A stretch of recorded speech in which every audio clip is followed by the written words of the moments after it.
Awesome Physio YouTube channel. Today's video we're looking at how to prevent shoulder injuries among tennis players. So it's really important if you're playing tennis a lot and you're finding on your dominant side you're starting to get tightness and soreness in the shoulder.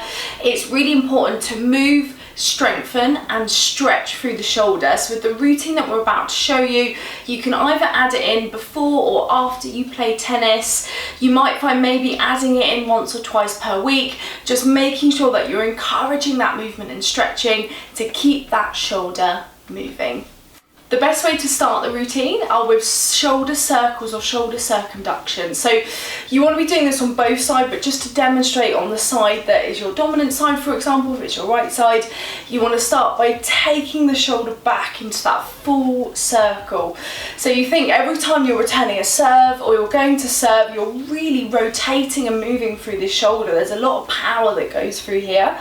So you'd want to aim to do about 10 to 15 circles backwards. And then of course, you think when you're throwing, when you're serving, you're also going forward as well. So it's really important to kind of throw that arm forward. So for example, if this is your throwing side with the ball and you might be hitting with your left arm, or even if this is the side with the racket and you're throwing with the other arm, it's really important to just warm up both sides. So we're aiming for 10 to 15 cycles or circles going forward and backwards. A slight alteration if you're struggling with movement in your shoulder or if you've got a history of different issues, you can just roll the shoulder back. So you don't have to take it as far if you don't want to, but it's just really important to kind of move through the shoulder. So really, really important, getting in those circles, different directions to open up through that shoulder joint. Next, we want to encourage external and internal rotation. So you want to have the hands down by your side.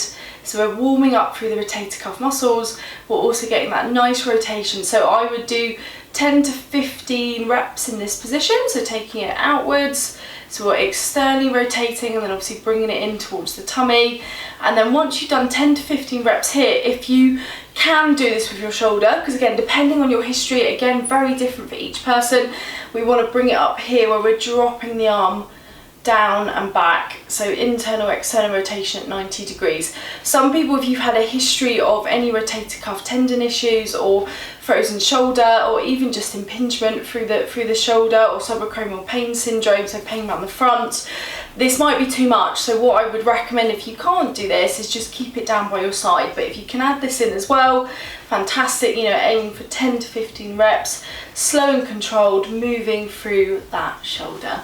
Next, I would add some movement into the neck as well. The reason why is a lot of muscles attached between the two.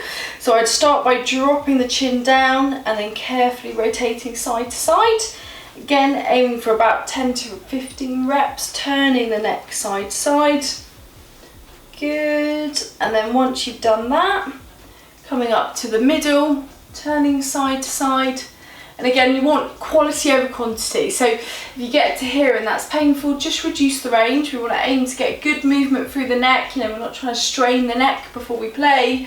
And then looking up towards the ceiling and just very carefully rotating side to side.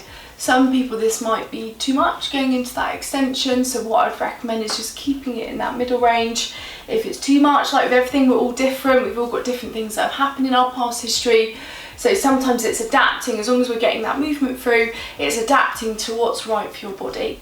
So moving into that position, lovely. Once you've done that, we then want to stretch through the body, so we can start off with the neck as we've just moved it.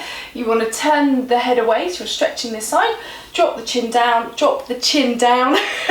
then using the other hand to guide that stretch. So you're guiding the stretch, so the chin down towards your chest. That's it, lovely. And we're going to hold that for about 10 to 15 seconds. So feeling it pull across the top of the shoulder into the side of the neck. And then to come out of a stretch, which for me is really important, is we're going to breathe in. And then as we breathe out, we're going to let the chin drop down and then bring the head back up, because we don't want to just spring back. Same on the other side, you're going to look away, you're going to look down. For a lot of people that might be enough of a stretch. If you feel like you can exaggerate it, guiding that chin down a little bit further, feeling that stretch down the side of the neck into that shoulder. Again, holding that position for 10 to 15 seconds. That's it, and then breathing in.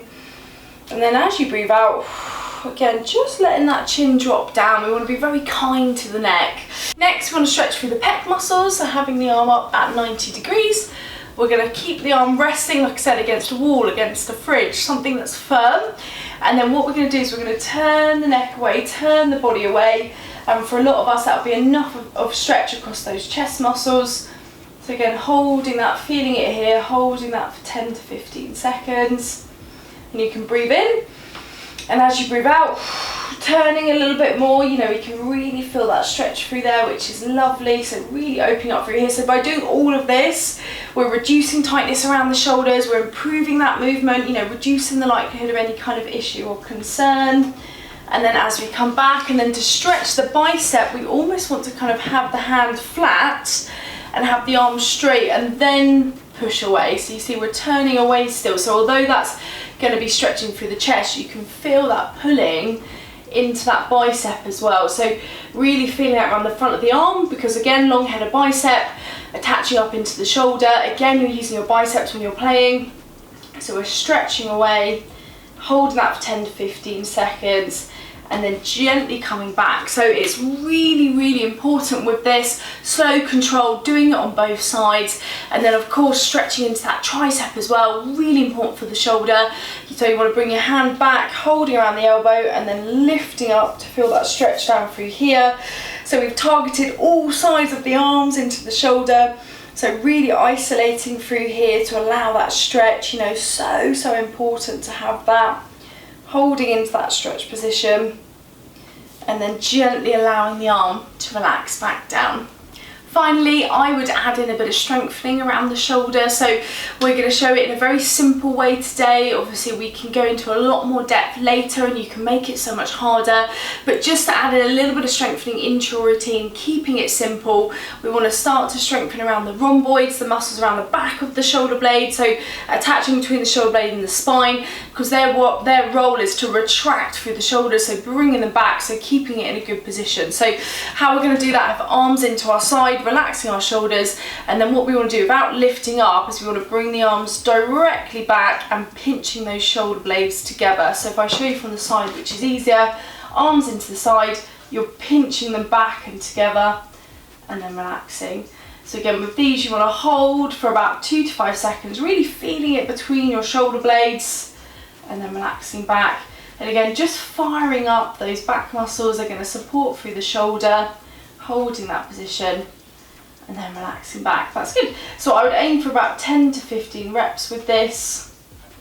Lovely. And then bringing that again. Good.